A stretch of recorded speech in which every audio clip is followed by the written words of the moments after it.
দ্বিতীয় যুবক হাত উঠাইয়া বলে, আল্লাহ, জীবনে ভালো কাজ তো স্মরণ হয় না, শুধুমাত্র একটা কথা স্মরণ হয়, আমার এক চাচাতো বোন অভাবের কারণে আমার কাছে সাহায্য চাইলে আমি তাকে একটা কুপ্রস্তাব দিলাম। পেটের খিদার যন্ত্রণায় আমার বোন রাজি হয়ে গেলে আমরা একসাথে একটা ঘরের মধ্যে গেলাম। আবার তৃতীয় যুবক হাত উঠাইয়া মুনাজাত করে, আল্লাহ, আমার জীবনে ভালো কাজ করেছি এমন স্মরণ তো হয় না, তবে একটা কাজ করেছি আল্লাহ, আমার ঘরে একটা যুবক অনেকদিন কাজ করার পরে বেতন নেয় নাই, বেতন না নিয়ে চলে যায়, আমি তার বেতন থেকে মুক্ত হওয়ার জন্য তার বেতনের টাকা দিয়া বেড়া দুম্বা ছাগল কিনে দিলাম। তিনজন যুবক গুহার ভিতরে আটকা পড়ে যায়, হাজার হাজার মনোজনের পাথর গুহার মুখে পড়ে গেলে গুহার ভিতরে আটকা পড়ে যায়। সারাদিন ধাক্কাইতে ধাক্কাইতে একটা ইঞ্চিও সরাইতে পারে নাই। তিনজনের মধ্যে একজনে আরেকজনকে বলতেছে, বাইরে এই গুহার ভিতরে আমাদের মৃত্যু হবে, এতে কোনো সন্দেহ নাই, এই গুহার ভিতরে আমাদের মৃত্যু হবে। নবীজি সাহাবায়ে কেরামের সামনে এই তিনজন যুবকের ওয়াজ করেছেন, সুবহানাল্লাহ বলেন। দিন শেষে যখন মৃত্যুর জন্য অপেক্ষমান তিনটি যুবক, বড় যুবক বলল, আসো না জীবনে একটা ভালো কাজের উসিলা নিয়ে মুনাজাত করি। বড় যুবক হাত উঠাইয়া মুনাজাত করে, আল্লাহ, আমার জীবনে ভালো কাজ বলতে তো আর বেশি স্মরণ হয় না, একটা ঘটনা স্মরণ হয়। আমার ছিল গাভী থেকে দুধ নিতাম, দুধ নিয়ে আগে আমার মাকে খাইতে দিতাম। একদিন আমি বিকাল বেলা গ্লাস ভর্তি দুধ নিয়ে আমার মায়ের কাছে গেলাম, যাইয়ে দেখি রে আমার মা ঘুমিয়ে আছেন। মার কষ্ট হবে বলে মাকে ঘুম থেকে আমি উঠাইলাম না। গ্লাস ভর্তি দুধ নিয়া সারাটা রাত যুবক মার মাথার কিনারে দাঁড়াইয়া রইল। মা শেষ রাত্রে ঘুম ভাঙলে সন্তানের দিকে তাকায় দেখে হাতে গ্লাস ভর্তি দুধ। বাবারে, ও বাবা, কোন সময় থেকে তুমি গ্লাস ভর্তি দুধ নিয়ে দাঁড়াই আছো? মাগো, আমার ঘরের আইন হলো আপনি আগে খাবেন, এরপরে আমার বাচ্চারা। সন্ধ্যা থেকে ঘুমা এখনো দাঁড়াই আছি। দুই হাত উঠাইয়া মুনাজাত করে, আল্লাহ, আমার সন্তানকে দুনিয়া এবং আখিরাতে কোনো বিপদে আটকাইও না। যুবক নবীজি ওয়াজ করতেছেন, ওই যুবকের আল্লাহু আকবার বলেন। যুবক হাত উঠাইয়া বলে, আল্লাহ, আমি যে সারা রাত গ্লাস ভর্তি দুধ নিয়ে দাঁড়াইয়া রইলাম, আল্লাহ তুমি ছাড়া তো আর কেউ দেখে নাই।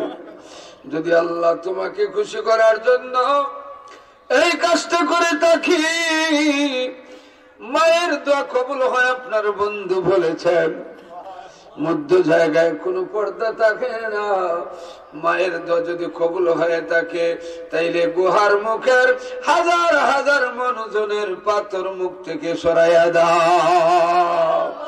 যেই মাত্র বাবার আমার ভাইয়ের আমার মুনাজাত করেছে রে, হাজার হাজার মনোজনের গুহার মুখের পাথর 3 ভাগের 1 ভাগ সইরা গেছে।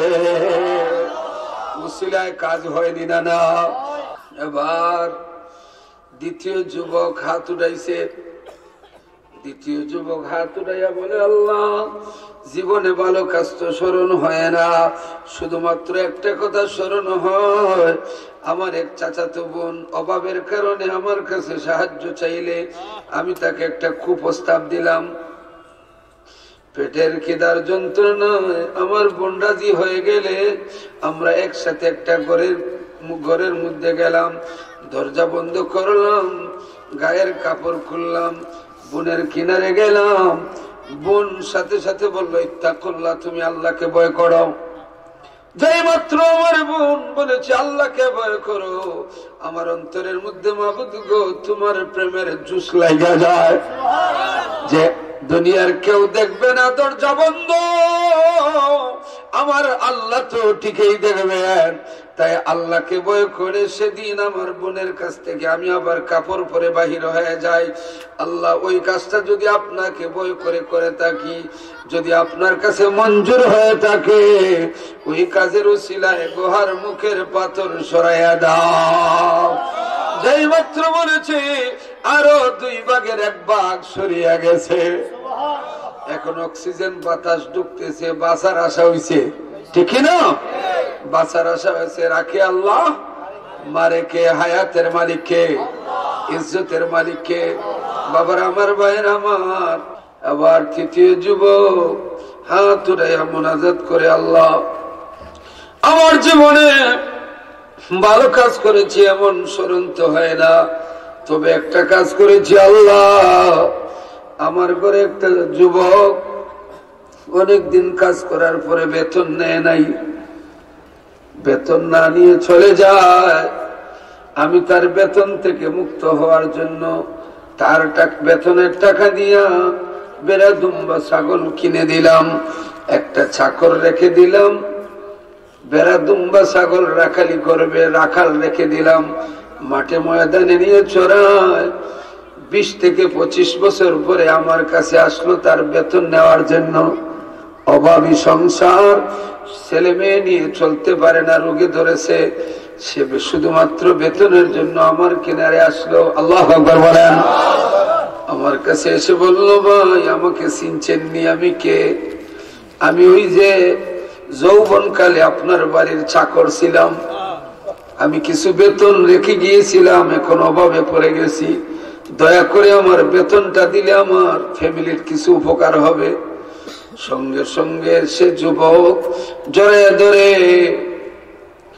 আর বলে, বাইরে তোমার বেতন থেকে আল্লাহর কাছ থেকে বাঁচার জন্য আমি এই দেখো হাওরে যত বেড়া দুম্বা ছাগল দেখতেছো, শত শত সব তোমার।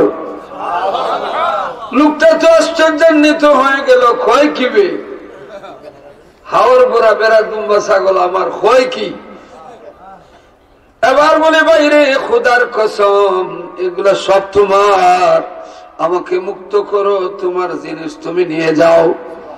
লোকটা নিয়ে গেল হাজার শত শত বেড়া দুম্বা ছাগল। একটা ছাগল লোকটাকে বোনাস দেয়া যায় নাই। আল্লাহ আমি তো বোনাসও পাই নাই, একমাত্র তোমাকে খুশি করার জন্য আমি আমানত রক্ষা করেছি। লা ঈমান লিমান লা আমানাত লাহু, যার আমানতদারি নাই তার ঈমান নাই। আমি তো আমানত রক্ষা করেছি। যদি এই কাজটা আপনার কাছে পছন্দনীয় হয়, এই কাজের উসিলায় গুহার মুখের পাথর আরো 1 ভাগ সরাইয়া দাও। যেই মাত্র মুনাজাত করেছে রে ভাই, গুহার মুখের পাথর পুরাটা সরিয়া যায়। উসিলায় কাজ হয়নি না? না। আজকে মিনাজপুরবাসীর কপাল ভালো, মিনাজপুরবাসী ধন্য। আজকে যাইয়া দেখো রে, তরিকতের সবক যদি তরিকতপন্থী যারা আছেন, তরিকতের সবক যদি কাশফিল